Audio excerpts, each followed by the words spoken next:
Salut à toutes et à tous, c'est Jérémy de la SketchUp Academy. Aujourd'hui, petit tuto pour vous bien démarrer dans SketchUp. Alors, pour beaucoup d'entre vous que j'ai formés, quand on démarre dans SketchUp, vous vous retrouvez avec souvent les outils classiques qu'on appelle les premiers pas, donc qui sont ici en haut, qui est une grande barre d'outils. On retrouve quelques fenêtres, mais pas toutes. Donc, pour bien démarrer, moi je vous propose de déjà bien organiser son SketchUp de base. Alors pour ça, si on est sur PC, on fera simplement un clic droit sur un des outils ici et on obtiendra toute la liste des outils. Alors ici, moi j'en ai bien plus que d'autres, dans le sens où j'ai des extensions. Quand vous démarrez dans SketchUp, vous n'en avez pas autant, hein, je vous rassure. Et tout en bas, vous avez la possibilité d'aller dans barre d'outils. Si le clic droit n'est pas votre ami, vous pouvez très bien aussi aller dans le menu affichage, barre d'outils. Si vous êtes sur Mac, ça va être un peu le même concept. Il y aura 2-3 éléments qu'il faudra afficher grâce à la palette d'outils, donc affichage palette d'outils. Et vous trouverez grand jeu d'outils et solide par exemple. Et pour tout le reste, ça sera simplement un clic droit sur les outils ici. Vous aurez un petit menu déroulant et vous aurez la possibilité de personnaliser la barre d'outils. Et là, vous verrez que tous les outils débarquent et vous pouvez enlever ou ajouter des nouveaux outils. Ok, je ne devrais pas tarder à recevoir un Mac pour pouvoir justement faire des démos et des essais sur Mac. Donc je ferai spécialement pour les utilisateurs Mac une vidéo type. Alors, pour les outils classiques sur PC, on fait donc affichage, barre d'outils. Si on regarde toute la liste, donc vous avez dans le premier pas qui doit être coché, vous la décochez et vous allez me rajouter plus simplement grand jeu d'outils. Alors c'est dans le G, grand jeu d'outils. En général, on vous proposera de rajouter style standard vue. Voilà. Moi, je vous conseille également banque. C'est là qu'on va télécharger les différents outils, les différents objets 3D, voire même les extensions de SketchUp. C'est assez rapide d'aller par ici. Je vais aussi vous rajouter solide, parce que les solides finalement on les utilise assez souvent quand on commence à maîtriser les groupes. Donc je vous propose tout de suite les solides. Les solides ils sont là. Voilà. Tout le reste, ce sont des outils qui vont venir par la suite, comme les sections, les choses comme ça, qu'on met au fur et à mesure. On ne va pas non plus se déborder, parce que vous voyez que si je devais mettre tous les outils que j'ai, et à un moment donné, je m'en sors plus. D'accord? Voilà. Une fois que c'est fait, ce que je conseille aussi, si vous avez une bonne vue, c'est de passer dans l'onglet Options qui est ici et de décocher la case Grand icône. Ça permet d'avoir des icônes un tout petit peu plus petits et d'avoir un tout petit peu plus de place sur l'écran. Pour la partie icônes et outillage, on est terminé. On peut fermer cette fenêtre et on peut, grâce aux petits poignets qui sont sur les côtés ou qui sont sur le haut d'une barre, la déplacer pour un petit peu les organiser.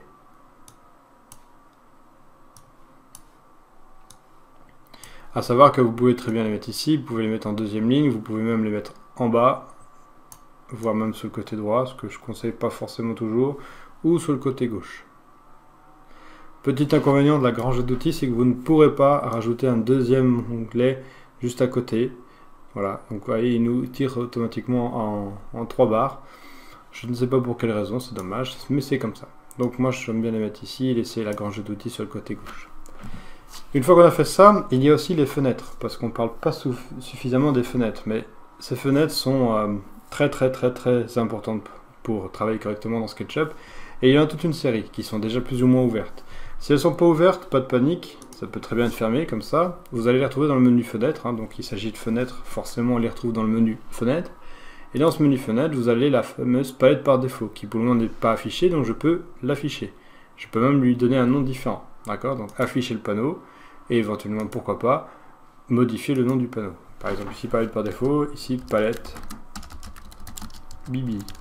Ok, tac, voilà, palette Bibi. Ensuite, vous avez, si vous ouvrez les fenêtres, vous avez la possibilité dans palette Bibi de choisir quelles fenêtres, quels onglets vont être représentés. Donc, info sur l'entité, matière, composants, style, calque, scène sont très souvent activés, les autres un petit peu moins souvent. Moi, ce que je conseille, c'est au moins la structure qui est ici. Le reste, on n'est pas obligé. Structure. Voilà, vous cliquez sur le triangle ou sur le titre pour pouvoir la réduire ou l'agrandir. Si vous appuyez sur fermer, il suffit de retourner dans le menu fenêtre, palette Bibi et réajouter structure. Une fois que vous avez fait ça, vous pouvez aussi rester cliqué dessus et les déplacer. Allez, je déplace structure depuis tout à l'heure, tac tac tac. Et moi j'ai un ordre un peu précis, au moins pour les 3-4 premières fenêtres qui vont très souvent être utilisées. C'est d'abord l'info sur entité en haut.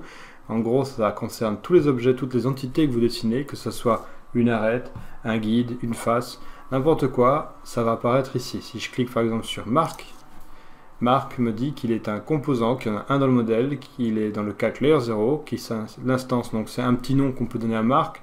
Sa définition classique, c'est un Marc. Okay, on peut le masquer, on peut le verrouiller, et on peut éventuellement jouer avec un système pour gérer les ombres par-dessus. Globalement, masquer et verrouiller sont les deux outils que j'utilise. Les deux autres sont un peu moins importants.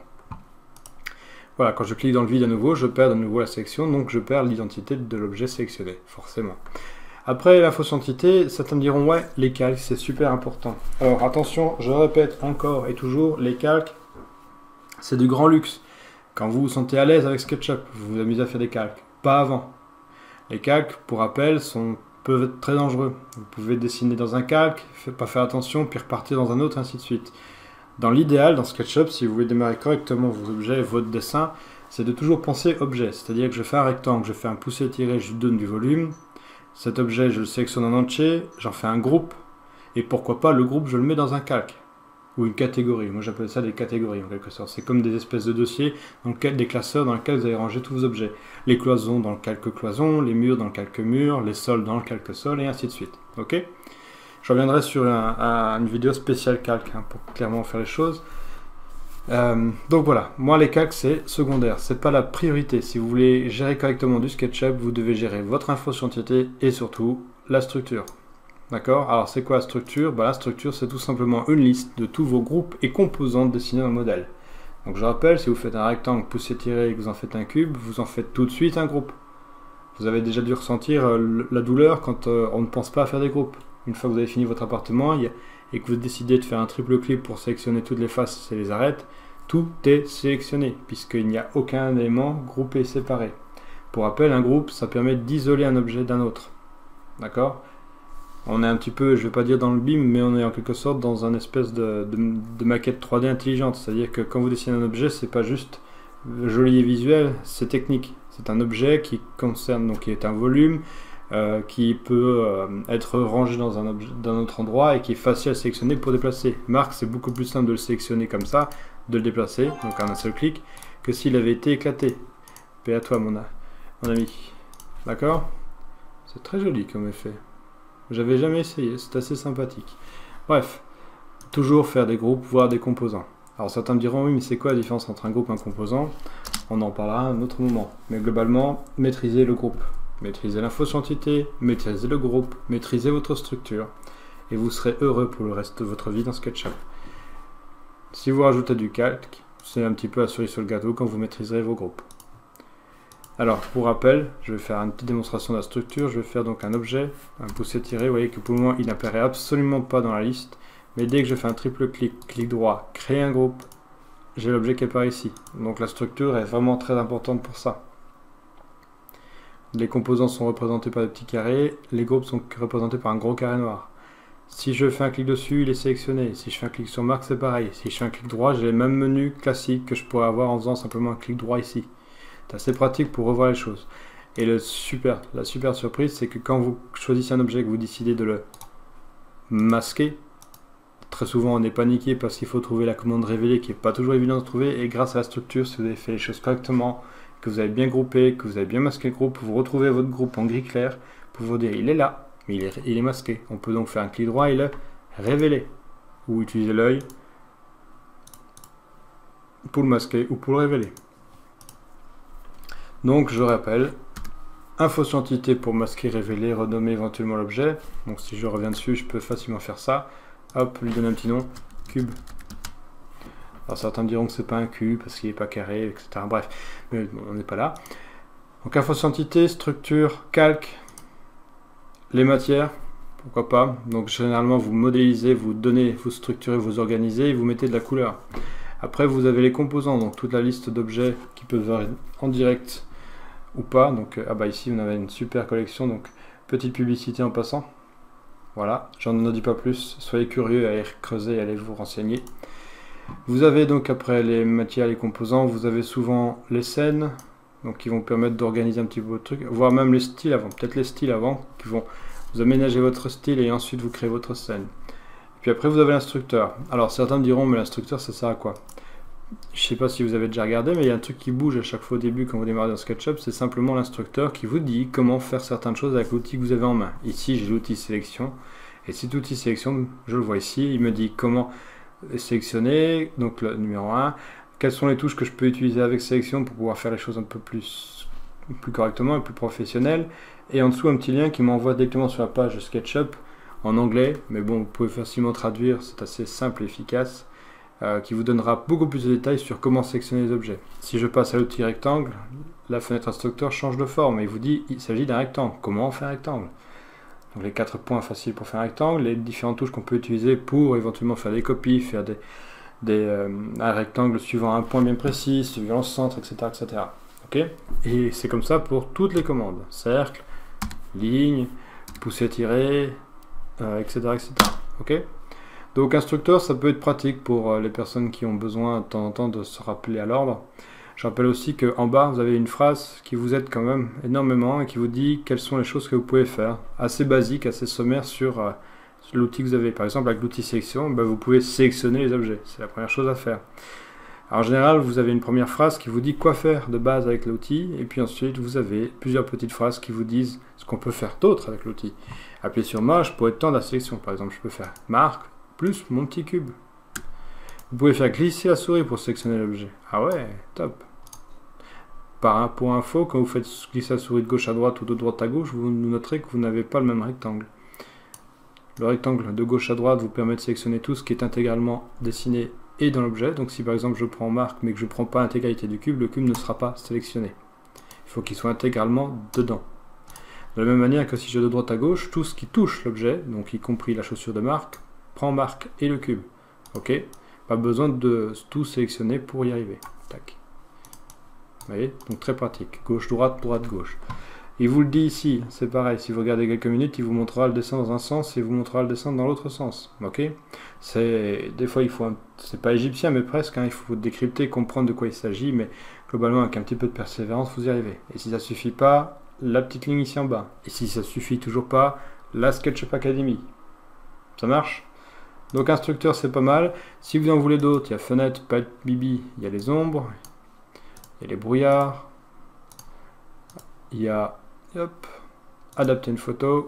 En général, je ne l'ouvre pas parce que quand vous faites fichier importer et adapter une photo, automatiquement, il vous le propose. Voilà, vous avez une belle collection maintenant de plein d'autres petites fenêtres. Donc instructeur toujours en bas, parce que c'est le truc vraiment secondaire. Les ombres, très souvent on les utilise parce qu'on a bien mis du soleil. Si vous voulez, vous pouvez même mettre les ombres entre style et scène, puisque la scène en quelque sorte c'est quand vous avez tout organisé, tout programmé, style et ombres comprises, que vous mettez les scènes. Le brouillard, moi j'utilise quasi jamais, mais c'est pareil que les ombres, c'est un outil très efficace pour faire des effets de profondeur, etc.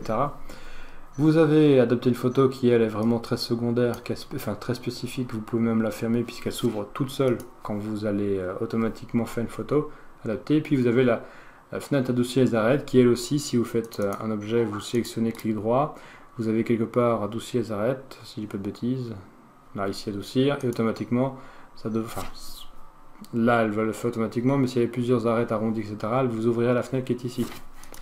D'accord? Cette fenêtre, ça vous permet simplement de lisser les objets arrondis, les choses comme ça. Donc à terme, elle finira par toujours être présente dans votre répertoire, même si de base, elle n'est pas obligatoire et elle s'ouvre toute seule quand vous allez faire 2-3 petites opérations. Voilà. Donc je rappelle, les outils pour bien démarrer, grand jeu d'outils, style, standard, vue, et pourquoi pas la banque et les solides très importants. Et ensuite sur la droite, 3 ou 4 fenêtres très importantes, info sur entité, structure, calque, matière. Dans cet ordre-là, comme ça vous les avez tout de suite. En général, vous allez ouvrir souvent les deux comme ça, et puis à la fin, quand vous avez bien organisé tout, vous allez ouvrir aussi les calques pour pouvoir gérer vos calques, prendre cet objet, le mettre, regardez, si je fais ici, hop, un calque, cube, tac, ce cube, il est là, l'objet est ici, calque, cube. Vous voyez, les 3 fenêtres jouent vraiment entre elles. Ces 3 fenêtres, c'est la base d'une organisation structurée dans SketchUp. On verra pour une organisation encore un peu plus structurée plus tard, avec des sous-groupes, avec des systèmes de dossiers, etc., beaucoup plus techniques. Je vous souhaite une bonne journée, et j'espère que cette vidéo vous a plu. N'hésitez pas à partager, à liker, à aimer, à reparler autour de vous, et pourquoi pas aussi aller voir un petit peu les publicités que nous faisons sur la Slow Formation. J'ai passé sur Facebook 2-3 petites images qui vous indiquent comment venir en séjour chez nous, vous former à SketchUp, dans un cadre qui va bien. J'en dis pas plus, allez vous regarder. À bientôt!